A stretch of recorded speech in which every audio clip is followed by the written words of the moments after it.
I want to continue our discussion about my appearance on Tim Pool's show, chatted with a few Trump supporters, got pretty heated, got to bring a friend this time though, Josiah, as I mentioned in the other segment. And this is probably going to be a very long segment, so get ready because there's so many clips that I want to show you. And we'll start with this one, which is Andrew Wilson, again, a MAGA guy. He feels like he brought a sort of expose on me, right? He confronts me over something dishonest by his articulation of it that I did. And it leads to a discussion about what he brings up, which I actually am really happy he brought up. And it's not the expose that I think he believed it to be. While you watch this, please do click the subscribe button. Here we go. In reality, unless something crazy comes out, that's not really the phenomenon that's taking place. But I do want to just note that both Josiah and I have demonstrated on our own shows constantly that we can criticize the Biden let's talk about administration. that. I'm curious, and this is why we came Hang here. on, you can before defend you shift Trump's things. Before you shift it, I want to feel respond. like we just gave a very nuanced briefly, take on that. very briefly. I want to give you guys the final point on this topic before we move on. So if you want to hit it, or I want to hit it real quick, and then I'll go after you. Okay, so Go listen. Sure. I watched your coverage of what you just talked about when you were talking about Trump threatening Zuckerberg, right? You were reading or you were watching CNN pundits who were discussing this, and they left a critical part out, and so did you. Interestingly enough, Luke, which is where Trump said, "If he's guilty of crimes." If he's guilty of crimes, that was the actual tweet. If he's guilty of crimes, then we will take action. You left all. So we're going to play the rest of that exchange. But it was funny because his tone to me is so detached from what he's saying. Like him bringing this up, but then the tone of, oh, got it. That proves that it's fine for Trump to threaten Mark Zuckerberg, getting Zuckerberg then to be more friendly to him, as we've now seen. Then say later, as Trump did, yeah, I think Zuckerberg's changing his ways and becoming more MAGA. The question was to him, and then Trump said, yeah, I think so, because of threats against him by me. So I'm going to explain this to him, but of course Trump's going to pretend that the reason he threatened someone with prison is because they're guilty of crimes. Those crimes, Trump had been accusing Zuckerberg of crimes related to election interference stuff. Come on, that whole thing again. So it's interesting how proud of this he seems to be. And I think it leads to a really valuable moment about that issue, which is one of Trump's dangerous characteristics of threatening people into being sycophants. All of that out. Oh, no. Yeah. Oh, no, you did. I did. You're right. You I did not did. mention that You left it all out. And I know we're going to move on, but just so you know, that's what Trump says every time. Obviously, if MSNBC, you left it off. You left it out on Well, purpose. and he didn't just say take action. He said imprison him for life. Man, if he was guilty of crimes, shouldn't he be guilty of crimes? Oh no! Did the president say if you're guilty of crimes, I'm going to imprison you? Oh my God! What crimes? Which crimes merit life imprisonment? I will note that next time, I promise, because it doesn't change the argument. Yeah. I stand by what I said. Yeah. I'll note that he said that's going to be his argument. That's the crux, Luke. That's the crux. What's wrong with the president saying if you're guilty of crimes, I'm going to put you in jail? Nothing. Would you grant that premise for Trump's convictions? Trump is guilty of crimes. What crimes? Falsifying business records, 34 counts. He was found guilty in a court of law. Oh my God! No, wait. There we go. There we go. No. Listen to me. But here's my point. Okay. You can think that those charges are bullshit, but this idea that it's no big deal if he's guilty of crimes. And if the president President Biden came out and said, if Trump's guilty of crimes, which he has, right, he should go to jail, which he has. Yeah, and you know what the liberals say? Hang on, the liberals go, yeah, absolutely. I'll address this because like, what are you talking about? We can address this because there's a perspective issue. I think you make a good point that saying if someone's guilty of crimes, behind this view that there's a fear Trump will levy false crimes is a legitimate concern. The issue with the perspective is people do not believe Trump is legitimately guilty of crimes. Sure.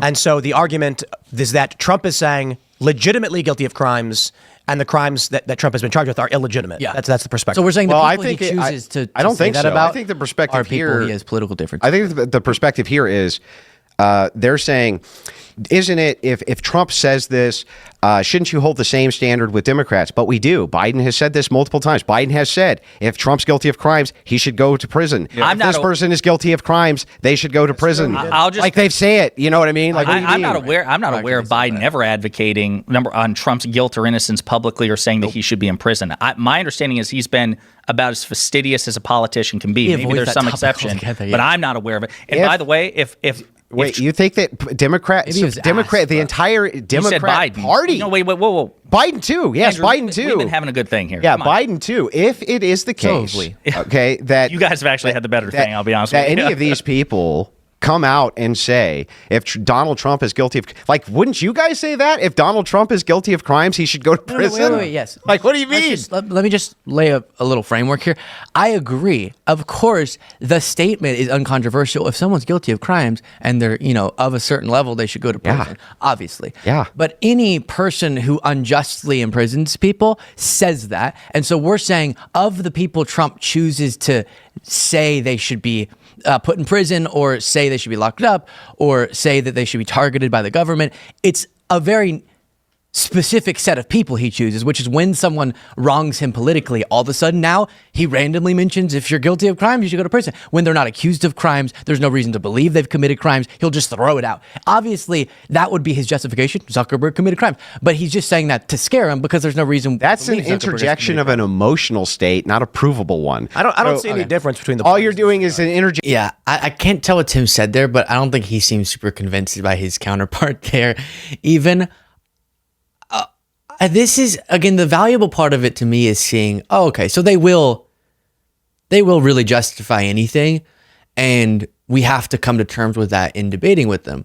Because the reason Trump goes, and let me read the quote.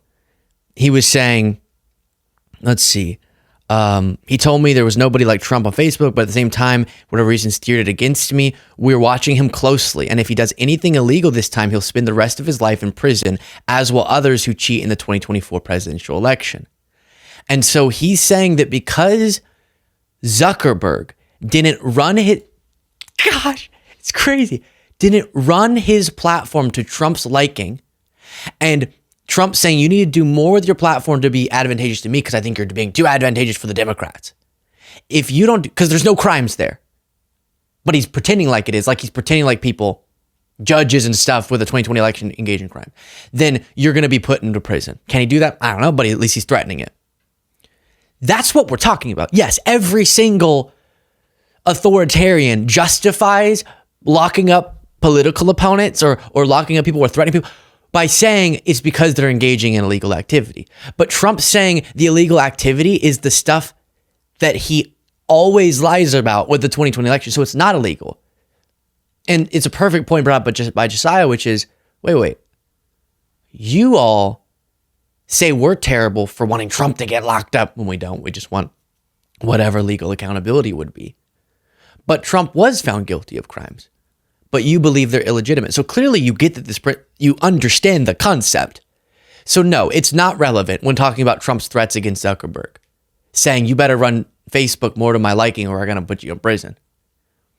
It's not relevant to go, well, he said only if he does illegal things. Yeah, and the illegal things are not running the platform the way that he liked. You'll notice he didn't list off, and he's had years to compelling evidence for crimes being committed over at Facebook as it pertains to their handling of Trump. So really interesting how proud he was, where it ended up proving what we're saying, which is that, wow, you really will defend anything as long as Trump gives you the slightest bit of plausible deniability. And that's, to me, shameful. We get into gay marriage, which is not something I've debated much with people because I thought it was kind of a settled issue, but it's not for them. And this got a little bit crazy.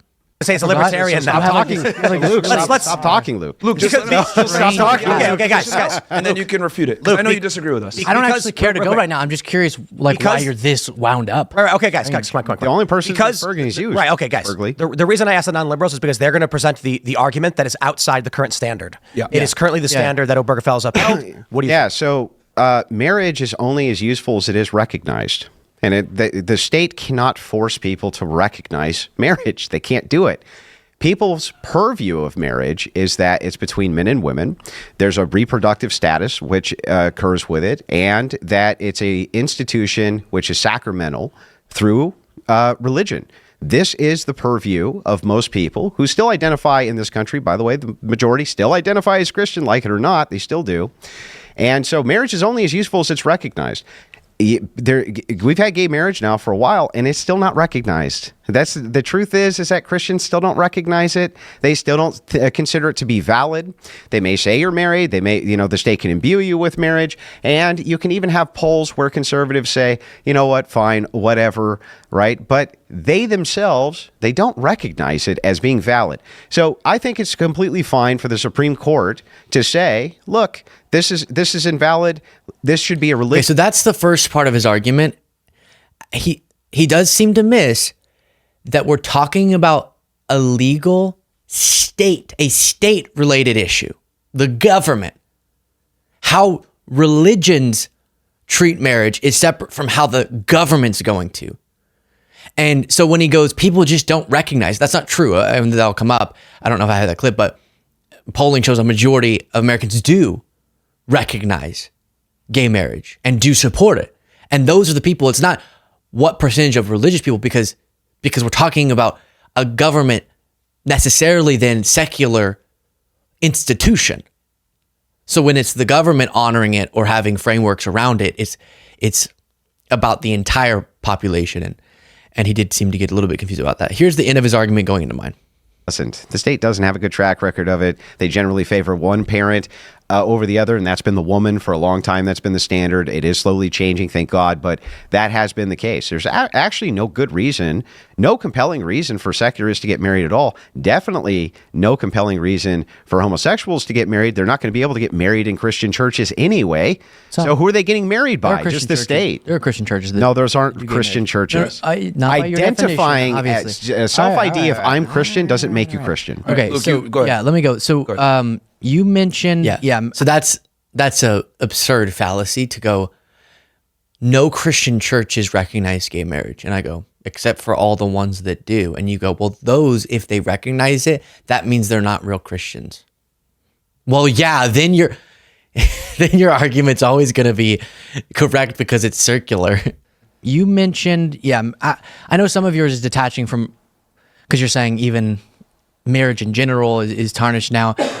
But to Tim's question, marriage isn't religious when the state is the one bolstering it, right? We have the separation church state, so it has to be a secular concept. Why does the state need to be involved in even marriage? if it's bolstering a something that crosses over with a religious practice, which is marriage? So the state honoring a marriage, which is just a legal commitment between two people. And that's something that people who are secular also want to make. And that's the state honoring, because I do think a society is better off when people make such commitments to. Yeah, why do you need the state for that commitment? There's all sorts of things that the state will incentivize, even like as we try to implement some pro-family policies that give you better family. Gays should have families. So Let me finish. Go ahead. Come on. And that, child tax credit. There's things that you want to support and incentivize through the implementation of policy. I think hold in your mind that part. I'm saying the reason why, because he keeps asking me the same question, I'm answering it. The reason I think the state honoring and even having as an institution marriage that is a state concept, the reason I find that valuable is because it incentivizes and honors something that I think is a societal and individual good. I think it does individuals good and the society when you build dedicated relationships to others and when you support a framework that facilitates that and says, we don't just want to be together, we want to commit legally to one another and bind our lives in that major of a way. And the ability to build wealth, the ability for social and life stability, the strength of families, etc., I think is all improved by that being encouraged by the state, which is what it's doing and honoring it when people choose to make that commitment. And so then I go, that is an example of the government promoting something that we think is good. Just like how the government promotes children. Hey, we should have children. Child tax credit. We want to support people who have children. I use it as an example. I'm not saying you only get the child tax credit if you're married. I'm using it as an example of this. The government constantly implements tax policies, etc., that are a means of encouraging behavior or discouraging behavior, like enforcement on crimes. And in his head, he latched on and thinks that I'm saying marriage is how you get a child tax credit, which is not what I was saying. Using it as an example. And let me finish. Go ahead. Come on. And that, child tax credit, there's things that you want to support and incentivize through the implementation of policy. I think marriage is one of them. And so it can't be about whether or not it's tarnishing the religious concept of marriage, because those two things are separate concepts. Then you brought up, and I hear this a lot. Can we do it one point at a time? Well, you made a lot of points as well. But you brought up that marriage is believed to be a man-woman concept. Yes. But I feel like that's a strange thing to put your argument on, because it's just public opinion, and public opinion has shifted so radically. Like right here, is this support for same-sex marriage? Yeah, so there's actually a majority support if you want to look up there. It shows that.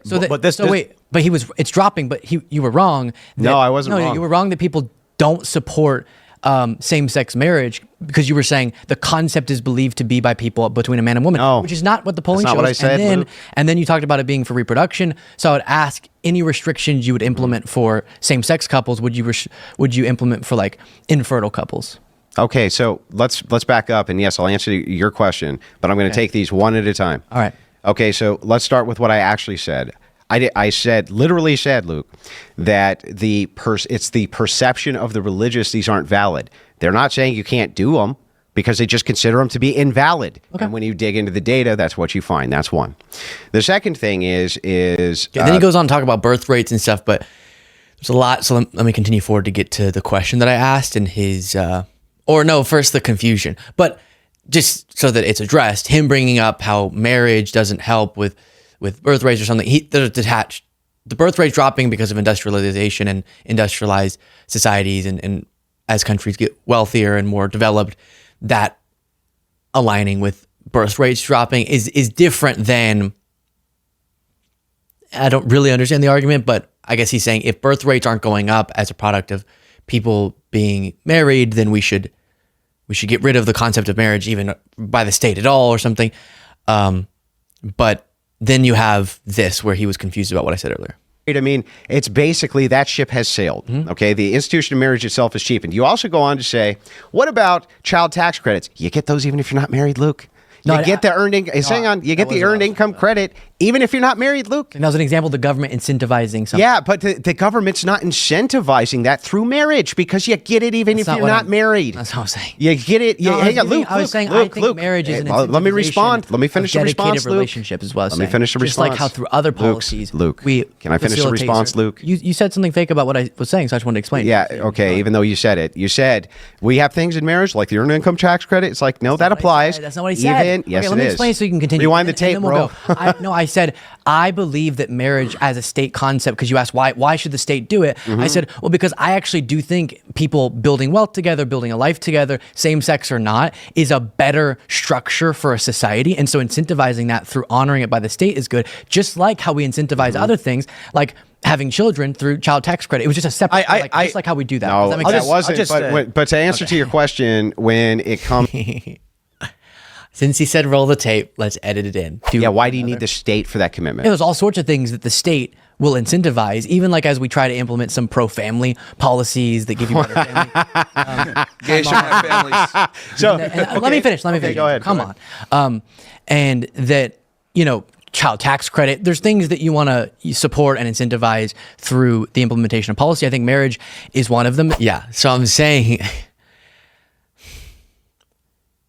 a framework, you can have a pro-marriage framework, or believing the state should abolish all marriage, which is, I guess, what he's saying. He doesn't think it should be a government-honored thing at all. There shouldn't be any benefits. There shouldn't be any contractual thing that the state is a part of. None of it. And he's saying, how could you have the belief that the state should? And so then I'm saying, oh, well, yeah, you can do certain things so that you are supporting and honoring something that you think is good. And I think it's good when people make a legal, contractual, state-honored dedication to one another. And I think that strengthens communities and strengthens ultimately our country, and is better for people's lives, or it can be if they want to make that decision. That is, if people want to do that, then honoring it is a really positive thing. Probably is how I would prefer to word it.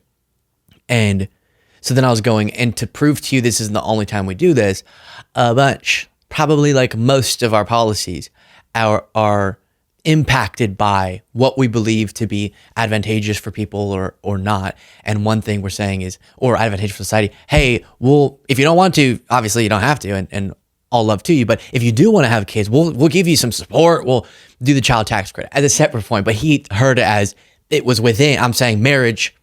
And then he was really smug about it too, which is kind of awkward. He was saying that I thought marriage qualified you for the child tax credit. Maybe listen, Andrew, that would definitely help in responding to what I'm saying. But then we got on to, it's just going to take too long. He did make a interesting point. Let's play it. The interesting point about his view with gay marriage. But to answer to your question, when it comes to women who are infertile or can't reproduce, and you, Andrew, you said a component of marriage is reproduction. Remember, this is a component of marriage, not the entire purpose of it. In my view, the purpose of marriage is that the man is representing the Christ head, the woman the body of the church. That's what the purpose of marriage is from the religious standpoint. That aside, from the secular standpoint, when you're talking about women who get married and they cannot reproduce, there's still a set standard for what is called normalcy, meaning if you are promoting the normalcy of men and women together reproducing, even the few who cannot reproduce, it still sets the standard for reproduction. In other words, it's still a reflection of reproduction itself because it's a man and a woman. So it sets that standard. Yeah. And we have a different, I guess, obviously moral framework, because I'm saying I think the normalcy that should be exhibited, the behavior that should be encouraged through this institution is committed relationships to one another. And because I am fine with gay couples adopting, I think that... I think that's problematic. Hang on, I got to ask one thing. I think that that's a good way to Luke, bond. I got to ask, is that true? And then he gets on to asking me about orgies, but we don't need that. No, so yeah, I actually will credit him. While I disagree with his stance on this, a bunch of people, we reviewed Matt Walsh, for example, being asked that question, and it just sort of broke him. And he was like, wait, infertile people. If I'm saying the reason gay marriage is bad is because they can't reproduce, then what do I say about infertile couples or couples who just choose not to? And to the credit of Andrew here, there actually is a logical thread to saying it's not about you could only be married if you reproduce, but normalizing a situation that produces more reproduction, right? Does that make sense? So, and I'll explain, as you heard me do there, why I still think that's wrong. But it's more logical than some of the other people who just go, I don't know, but the gays. He's saying if you're encouraging, so then he agrees the state is encouraging things, and that's what I just said. But you're encouraging men and women to be together. Even if some choose not to have kids, you are increasing the likelihood if men and women are together of reproduction. But the part they never address is how honoring same-sex couples as well takes away from that. Because, and this is breaking news, I know to MAGA, gay people exist, they're going to exist, they've always existed, and you're not going to change that. So really what we're saying is understanding the gay relationships happen, and they've lost on trying to prevent that, and so they should give up. And many of them say, I'm not even trying to get involved in other people's situation. Why wouldn't we say, hey, in addition to straight couples making these dedicated relationships to one another, sometimes that means starting a family, sometimes it doesn't, but overall a societal good and good for these individuals. Let's also, if people are going to be in relationships and they want to make a really big commitment to one another and they happen to be same sex, let's honor that as well. It doesn't take away from men and women potentially reproducing at all. And it just further strengthens a society that has strong commitments and strong loving relationships and then strong families. So strange stuff there for sure. Moving on from it though, the concept or the issue of energy production came up, and I can never get them to admit that they've been lying about Joe Biden's energy policy. Got in, he did two major things. He shut down Keystone and he banned fracking on public land. Trump wants to reverse these things. So I'm curious your guys' thoughts. Well, being soy. Sorry, one last thing before getting into this, just to wrap up on what we talked about. If people want to make such a commitment to one another, this is my argument. I think it's a societal good to honor that, and for our collective body, our government, to say, we recognize this and we may even support you for it, incentivize it, etc. And this is a big part of the MAGA ideology that often gets overlooked, but still consequential. Often they think that means, so that means we hate people or oppose people or have negative feelings who don't end up doing it. No, not at all. It's saying if people want to make such a commitment, we want to support it. And we see the benefits of it. But if you don't want to, then we don't want to coerce you into it or anything like that. That's the real argument that I feel like should be laid out. All right, energy. Soy liberals who believe in climate change. I mean, I would love to see a more, at least, diverse energy portfolio where we, try to embrace renewable energy as much as possible. I will just say that energy production under Biden achieved the highest levels in recorded history, even compared to Trump's. Yeah. It's I don't know what Trump is going to do. Including I don't know. oil production, to be clear. Yeah, including oil production. I mean, my God, at the end of his, I think, first year, he was signing lease and permits for drilling and fracking at a rate that was higher than under Trump. He was just trying to quell new permits and leases because there was a huge backlog. Got it. So yeah, energy production is great under Biden compared to even Trump. I don't know what it is about these particular EOs that's going to be so difficult for Trump to undo with a stroke of a pen, because my understanding is if the president signs it with an EO, it can be revoked pretty easily with an EO. Biden's was invoking a old law, which is why, however that was so it wasn't done. Okay, with gotcha. the other ones. Yeah, I think Biden should get a lot of credit with that. The crazy thing is, as Trump was going out, a part of the deal that he was making with Saudi Arabia and Russia, we can pull up the specifics. It's been a long time since we've reviewed them, but was to reduce oil production because of the collapse before in COVID, oil prices. I think. Yeah. So a lot of the recovery to get back to the energy production we were before was pandemic related, in part deals that Trump was making to try to help the oil industry. Some made sense because of the collapse of the oil industry. But I will say Biden's doing a good job of both trying to progress green energy initiatives while not rocking the system too much energy-wise, and that's why oil production is still so high. But we're getting green energy incentivized so that as we transition off, it's the least economically painful, but we can get there. There's not going to be a transition off, so that's a long day away. And one of the reasons for that is because of logistics with semi-trucks. You need the diesel engines, and that's that.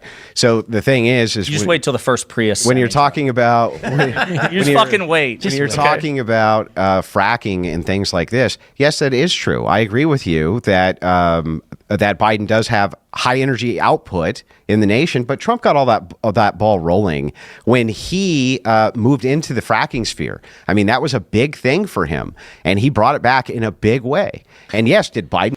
Yeah, so his argument was that Biden sort of benefited from, or at one point he even says that Biden inherited Trump's economy, which is why it was good, missing the entire collapse that happened in between there. But interestingly, he's not even right, however you feel about it, not even right about the fracking rates. It's true that Trump was very pro-fracking, but you see skyrocketing rates throughout Obama's presidency, really picking up 2000, I'm trying to remember, but early, throughout Obama's presidency and into Trump's and then into Biden's. And it's another example of some of these issues we debate on are a little bit bigger than the president and are a trend a little bit outside of them, even if certain policy decisions do impact it. Then here's more.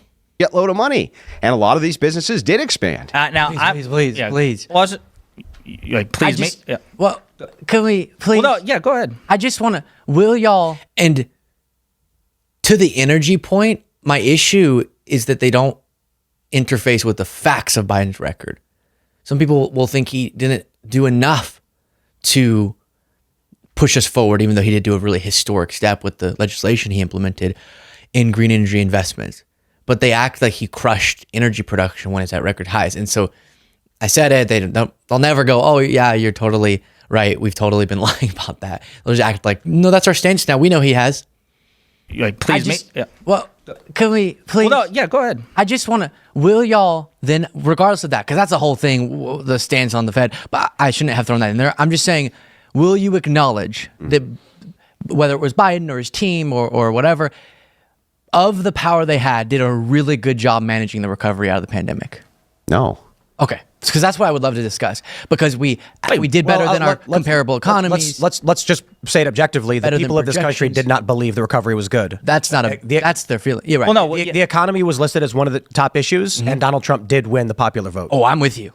I'm with you that people believed it was bad. In general, the people did not believe the recovery was good. Yeah, but to me, I agree. Yeah, but that's a separate issue. There's no question that Biden was not able to persuade the majority of Americans that his economic stewardship was good. Because prices went up, as they did around the world, but we managed to get it down faster than our comparable economy. The rate of inflation. Yeah, but down. people Explain that to me. Yeah. So I'm trying to we'll continue here. It's all things you've heard, but it's just interesting seeing they won't concede on anything and acknowledge they've been lying about the economic record too, which is a little bit of a moot point now that Trump's president, but it still bothers me. Like in almost every single economic metric, a miracle coming out of the pandemic, including purchasing power getting back to what it was pre-pandemic, which is stunning given the price increases that were happening. I think the economic. It's not a miracle. I think the economic because what happened? Let me finish my point. I've been really trying. Okay, go ahead. I've been really trying. Yeah. I will say so. We started outperforming even projections pre-pandemic. We outperformed our other wealthy country counterparts. We brought down inflation faster. We got purchasing power back. We got wage growth back. All these things. Labor force participation. That's a crazy one. The highest unemployment's since low. Bush. And so in Western country after Western country, you've seen sort of an anti-incumbent bias because of price increases, which makes sense because people don't know like what all the exact data points are. Understandably, they're just going, they're buying things, and they're mad that the prices have gone up. But that doesn't mean that the management of the economy was bad. It means that there's been a effective messaging campaign to convince people the reason prices went up was because of Biden when it was really a global you can't put it on phenomenon you can't put it on he did really well propaganda. You can't say the people were just propagandized. I mean, you kind of no, it's not that it's mostly propaganda. It's that there is a natural inclination to blame the incumbent when there's economic pain. It just, because we did that, Trump got kicked out, then Biden got kicked out, and Trump got put back in because of the pandemic era disruptions. And people wanted to blame the incumbent for that. In one of the cases, they happened to be correct because Trump was mismanaging the pandemic. And there was good reason to see that he was directly making it worse. Whereas I'd be open to exploring that if it's what Biden did, but all the metrics, as I was explaining there, actually show, the handling was effective. Painful, because the pandemic caused all these problems, but getting us out of it and doing so better than everyone on the planet is impressive. It's just, there's a blend of propaganda and a natural inclination to blame the people currently in power when there's economic pain. And it's understandable, but that doesn't make it correct or the most rational. And then, this is really weird. Tim brings up a chart to disprove what I was saying about purchasing power, and it's just a completely wrong chart that ChatGPT made. So let me just clarify. This is a GPT generated image based on data. So take it with a massive boulder of salt. But it does correlate with data that I think Andrew has been pointing out, that a lot of people pointed out. I asked GPT to generate a graph showing real wages adjusted for buying power from 2017 to 2025. Yep. You can see that when COVID comes around, it does drop significantly. It increases in the last year, but then in the Biden administration, it did drop quite a bit. Yeah, so, real wages. Wages. I don't know. Yeah, so I then get him to pull up something else to disprove that because I was just totally baffled. Throw it back up. Jade and I have been trying to understand how he generated this. We went into ChatGPT and kept doing stuff, trying to figure out how on earth this chart popped up because it's not correct. As shown by, they want to say that real wages adjusted for buying power stayed flat in 2017 and 2018 and 2019, which is what this shows. And then it's showing that real wages adjusted for buying power has been going down throughout the Biden years. And so then later, and now you can throw it up, I had him pulled up something analyzing economic data on this, just to go, I don't really want your audience to be left thinking that chart made any sense. Ability dropped below 50% was the Afghanistan. Yeah. Can we read just since you pulled up? The inflation-adjusted median income of U.S. households rebounded last year to roughly its 2019 level, overcoming the biggest price spike in 4 decades to restore most Americans' purchasing power. So just since we put that other one up on screen, I want to make sure we add that to it. Yeah, there's no way for me to dive into the details of these numbers. Okay. Okay, well then no, you should at some point because it might gain you some insights on some of the stuff you've been saying about the Democrats' economic record. But is there a huge problem with the benefits of our current economy going to the top? Yes. Hello, oligarchy. Yes, we totally. Democrats have not fixed that, and they should be blamed for it. Republicans want to make it worse. They should be extra blamed for that. But as a factual matter, have we seen the recovery of purchasing power and people's inflation adjusted real wages? Yeah, we have. And we got to work to make sure that disparity in recoveries isn't going to keep being the case.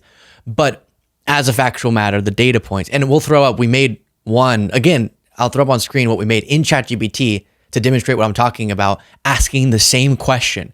Ask the same question that he supposedly asked, and it got a very different chart. So it's very weird. But it shows you got to be mindful of using such programs and taking it as fact for sure. And then you can actually yourself go and dive into like Treasury Department data to confirm what it is that I'm talking about here. But a really strange moment where I was totally caught off guard because I've gone over these numbers on the show. I'm thinking, what the heck is that chart that he's putting on screen? Doesn't make any sense. So I didn't get them to acknowledge they've been lying about the record. Obviously, they're never going to because the whole argument was premised on that.